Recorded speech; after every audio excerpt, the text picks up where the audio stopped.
la dernière caractéristique, il peut en avoir une infinité, mais on va s'arrêter là, se limiter à la 6e. C'est dans 1 Jean 5, de 4 à 5. Les épîtres de Jean, c'est bien quand même quand on mentionne le contexte dans lequel Jean a écrit ses épîtres. Parce que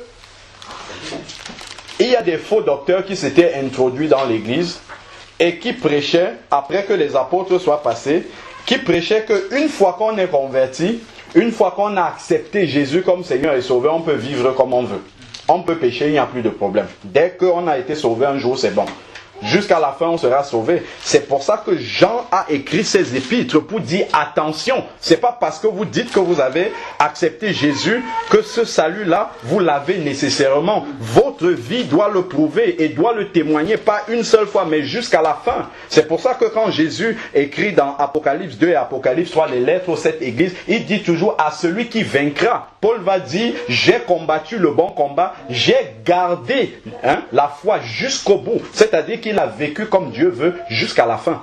Et ce n'est qu'à la fin de sa vie que la couronne de justice lui sera donnée. Pourquoi? Parce qu'il a achevé la course. Si on commence seulement avec le Seigneur et qu'on retourne dans le monde, on peut perdre son salut.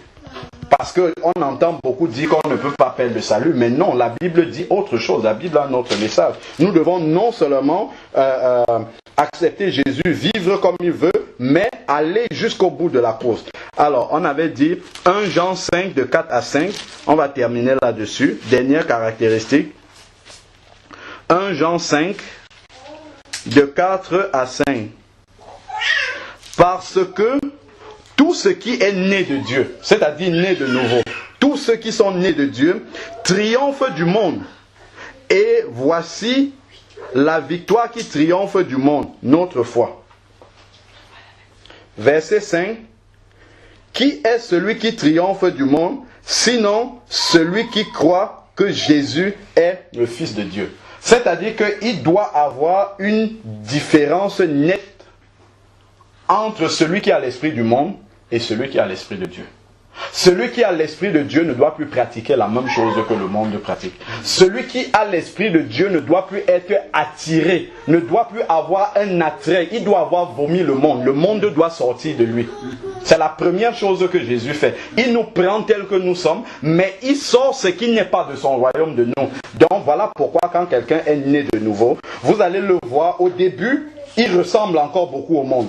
Mais au fur et à mesure qu'il avance, vous voyez comment il abandonne point par point les choses qui reflètent le monde en lui. Il abandonne, jusqu'à ce qu'il reflète maintenant l'image de Jésus. Moi, je vois au début de ma conversion, je l'ai témoigné la dernière fois, j'aimais beaucoup danser. Jusqu'à ce qu'un jour, dans un mariage, je veux me lever pour danser. Je sens comment je ne dois pas, mon pantalon reste comme ça. C'est comme ça que j'ai abandonné. Et le Seigneur continue à travailler. Dans les petites, j'avais beaucoup de CD, de DVD, de la musique du monde. Je gravais ça pour donner aux gens. Mais un jour, j'avais commencé même déjà à écrire des messages. J'étais en train d'écrire un message comme ça. Et là, le Seigneur me dit, qu'est-ce que tu as encore dans tes effets? Il faut que tu jettes ça. J'ai commencé à rassembler. J'avais près de 500 ou 600 CD, tout rassemblé à la poubelle. Dans le disque dur, tout ce qui était musique du monde, j'ai supprimé les uns après les autres.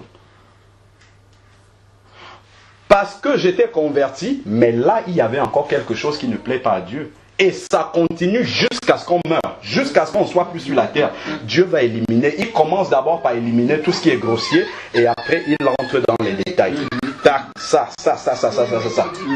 Voilà, il faut que tu élimines ça. Donc tout ce qui reflète encore le monde dans notre vie, il ne faut pas qu'on soit surpris. Si Dieu nous montre, il faut abandonner. Plus rapidement on abandonne, mieux c'est. Sinon, ça nous fait tourner en rond. Les standards du monde. Dans le monde, quelqu'un est considéré parce qu'il a beaucoup de diplômes ou parce qu'il a réussi dans la société et ainsi de suite. Mais Dieu ne voit pas les choses comme ça. Donc tout cela, nous ne devons pas considérer les gens comme comme le monde considère les gens. Amen. Nous ne devons pas accorder une importance sur les mêmes standards que le monde. Pas du tout. Nous devons aimer les gens parce qu'ils sont des créatures de Dieu. Amen. Voilà pourquoi, lorsque tu es dehors en train d'évangéliser ou de parler de Jésus, tu peux aller voir un mendiant dans la rue qui est sale, tu l'embrasses parce que c'est une créature de Dieu. Amen. Il est abandonné de tout le monde, mais il est tellement surpris de voir quelqu'un qui s'intéresse à lui. Et c'est ce que Jésus faisait. C'est ce que Jésus faisait. Et ça, c'est ça qui montre réellement que nous avons reçu le Seigneur dans notre cœur. Parce que nous voyons les choses telles qu'il voit et on ne voit plus comme le monde voit. C'est fini. On abandonne le monde avec ses attraits, avec son amour, avec ses standards et tout cela. Et désormais, nous voyons les choses comme Dieu les voit. Je pense que au regard de ce que nous avons vu, il y a encore un autre verset, hein, pour ceux qui veulent bien le noter, dans 1 Jean 2, de 15 à 16, où il parle de la même chose. N'aimez pas le monde ni ce qui est dans le monde. Si quelqu'un aime le monde, l'amour du Père n'est pas en lui. Et quand j'ai abandonné la danse, ça me revient maintenant, c'est après avoir obéi que Dieu a commencé à m'expliquer pourquoi il fallait abandonner la danse et la musique du monde. Ce n'est pas avant. Il ne m'a pas expliqué ça d'abord avant. Il a attendu que j'obéisse d'abord avant réellement de m'expliquer qu'est-ce qu'il y a là-dedans et qu'il n'aime pas. Et voici ce que le Seigneur m'a expliqué. Lorsque Jésus se trouve dans le désert avec le diable lui dit, prosterne-toi et adore-moi, je vais te donner les royaumes de ce monde. Et Jésus lui répond, tu adoreras le Seigneur ton Dieu et tu le serviras lui seul. Ça nous montre que il y a deux personnes qui réclament l'adoration des hommes.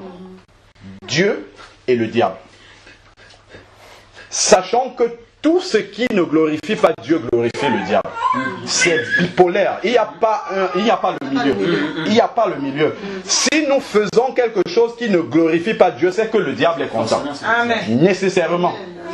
Donc à partir de ce moment-là, Dieu me dit que dans l'adoration du Seigneur, nous adorons Dieu. Mais le diable se déguise en ange de lumière pour venir séduire les hommes. Le diable sait que s'il vient vers un vrai chrétien et il lui dit adore-moi, le chrétien ne va jamais faire ça. Donc le diable va passer par des chemins détournés pour amener quand même le chrétien à l'adorer d'une façon détournée. Donc lorsque nous louons le Seigneur, la louant, les chants que nous élevons, les cantiques glorifient Dieu. Mais la musique du monde, par qui est-elle inspirée? Les paroles qui sont dites dans cette musique-là, qui les a inspirées? Le but pour lequel cette musique-là est chantée, c'est pour faire quoi? Pour glorifier la chair. Dieu, la chair ne peut pas glorifier Dieu. Seul l'esprit. Voilà pourquoi il dit, nous adorons, les vrais adorateurs sont ceux qui adorent en esprit, pas avec la chair. Adorent en esprit et en vérité. Parce que seul l'esprit peut glorifier Dieu, la chair ne peut pas le faire.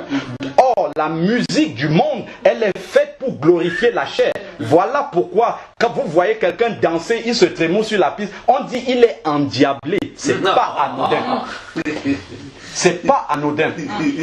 Il est endiablé. Il est rempli du diable, de l'esprit du diable. Et ça, on le dit en dansant sans s'en rendre compte. Mais il faut avoir l'esprit de Dieu pour en juger.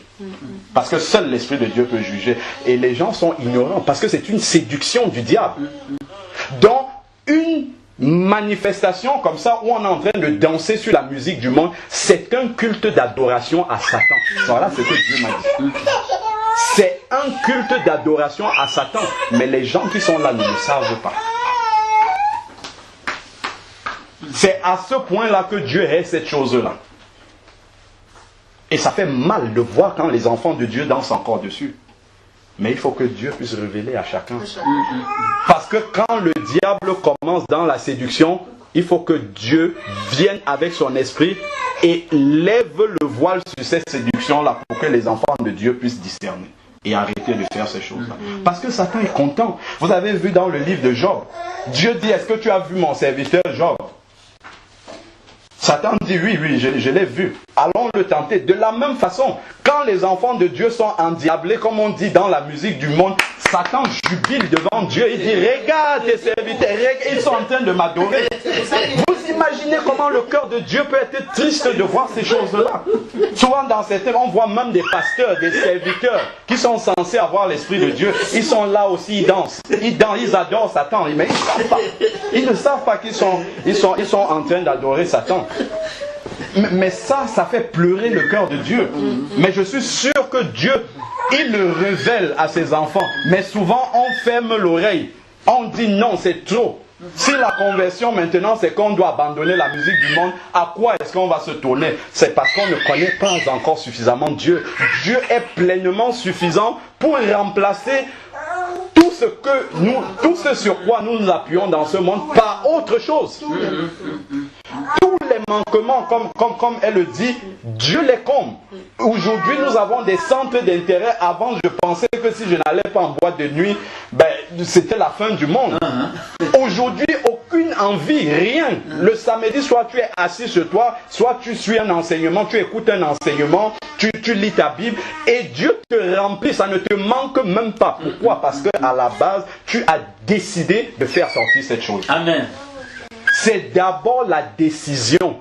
Dieu peut te révéler une chose, mais il ne te révèle que cela lorsque tu as pris la décision d'obéir d'abord. Peu importe ce qu'il va te montrer, mais si dans ton cœur tu as le désir d'obéir, Dieu te révèle les choses parce qu'il sait que quand il va te les révéler, tu vas obéir et tu vas avancer. Mais s'il voit dans ton cœur que tu es encore attaché au monde, il ne te le révèle pas, ça ne sert à rien du tout. Ça ne sert à rien du tout. Donc voilà comment on avance dans la révélation du Seigneur et on abandonne au fur et à mesure le monde et tous ses attraits. C'est comme ça que Dieu travaille dans nos vies. Bénissons le Seigneur. Éternel Dieu Tout-Puissant, Père, nous te bénissons encore pour ta parole que tu nous as donnée. Père, nous te prions parce que ta parole est infinie, Seigneur Dieu, et que tu nous révèles, Seigneur, chaque jour des portions de celle-ci.